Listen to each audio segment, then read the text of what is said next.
My name is Michael C. Ruppert. I'm a former Los Angeles police officer.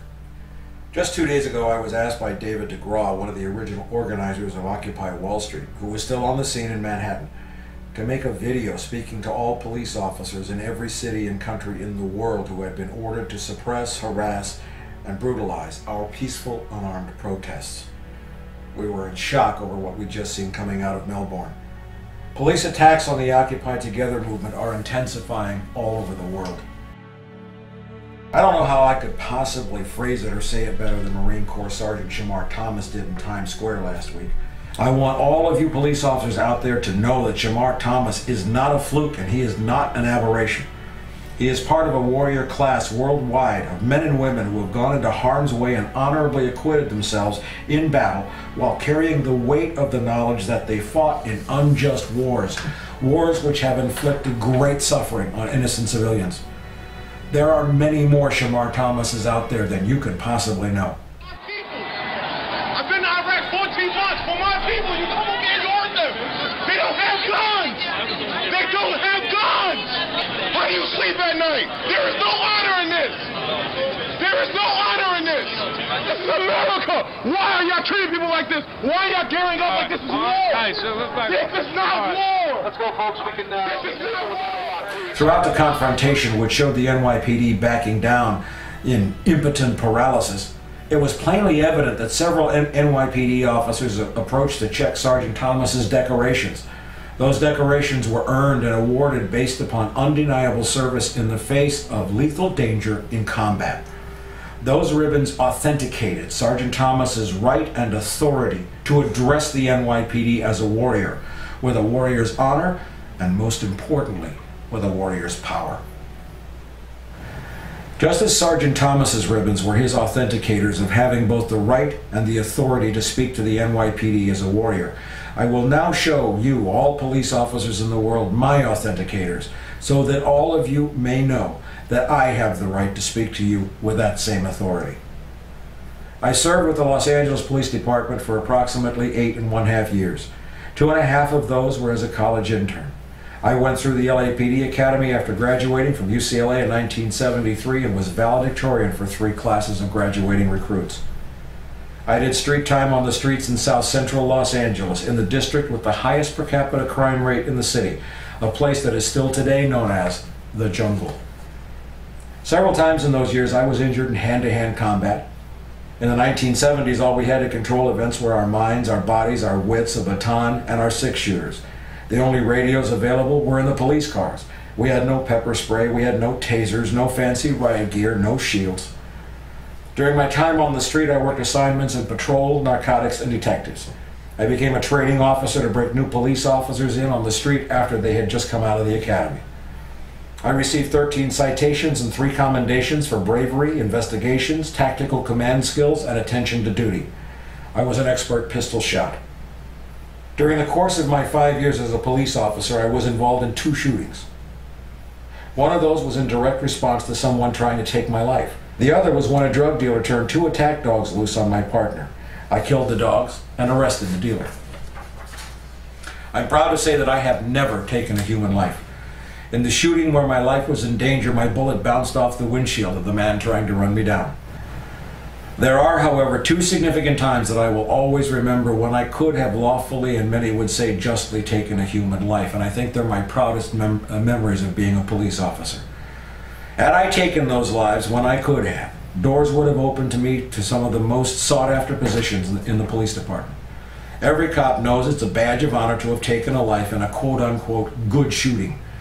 And I think that almost every young cop craves the opportunity to be tested and found true. It is a warrior's natural and healthy instinct and desire to be tested and found worthy.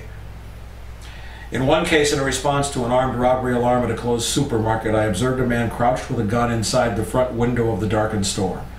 Only about 3 feet and a sheet of plate glass separated me from the man as he crouched behind the dog food and the charcoal briquettes along the front window. He did not respond to my commands to stand up or to drop the weapon.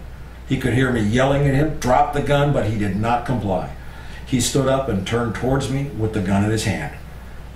It turns out he was the store manager, slightly intoxicated, who thought he heard a noise, so he triggered the alarm. He was in street clothes, and he had no identifying badges.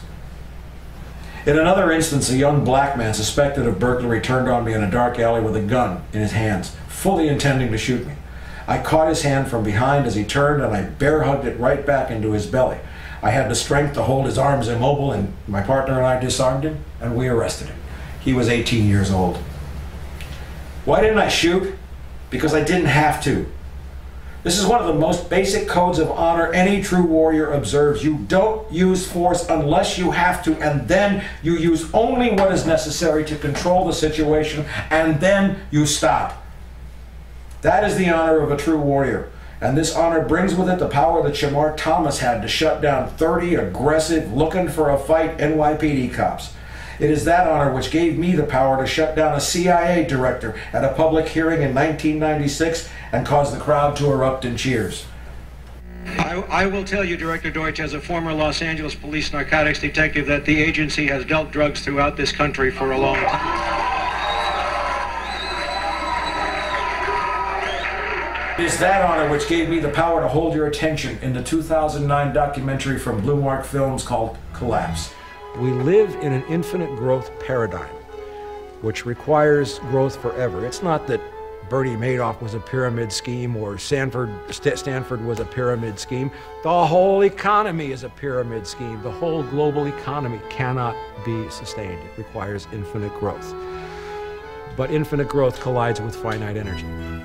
There are some more real warriors I would like to introduce you to before I deliver a message to every police officer in the world who is being trained, conditioned, and encouraged to crush the Occupy Together movement. A warrior's strength originates with his or her honor. Not every warrior with great honor has suffered in battle, for battle is always the real warrior's last resort. In some ways, it is also a measure of his failure rather than his success. Take, for example, S. Brian Wilson. Brian was an anti-nuclear protester who laid down across railroad tracks to prevent a shipment of nuclear weapons from going out. He was run over by a slow-moving train which refused to stop, knew he was there, and both of his legs were amputated. I spent several hours with Brian at an anti-war rally in San Francisco in 2003. At my website, CollapseNet, for more than the last year, we have documented month in and month out how hundreds of thousands of police officers around the world have been laid off due to budget cuts and austerity.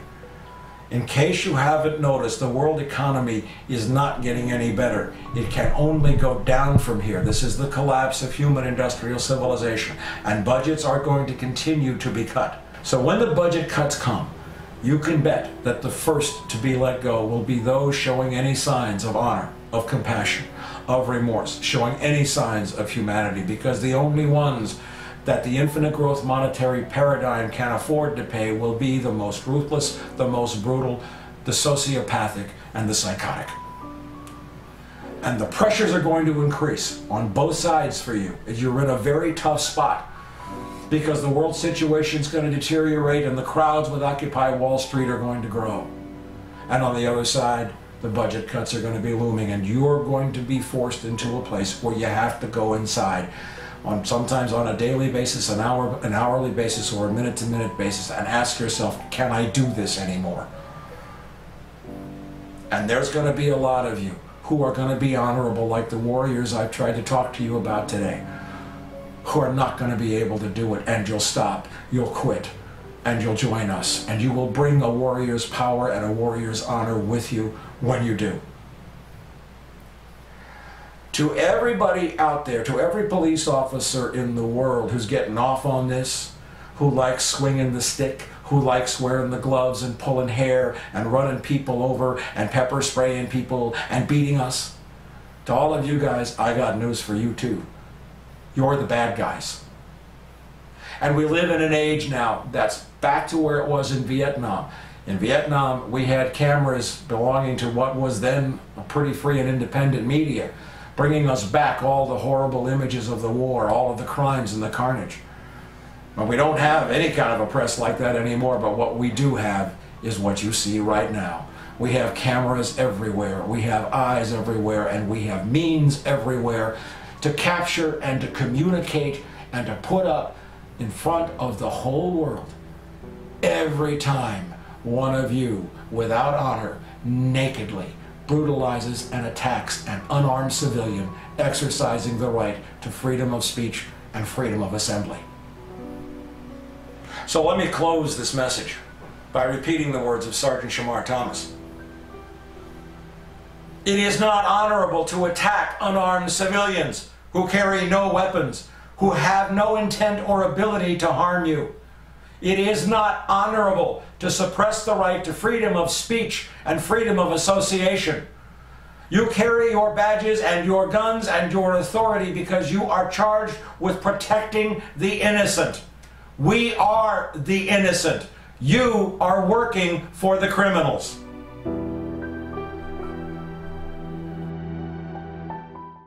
Every person can be a force for good.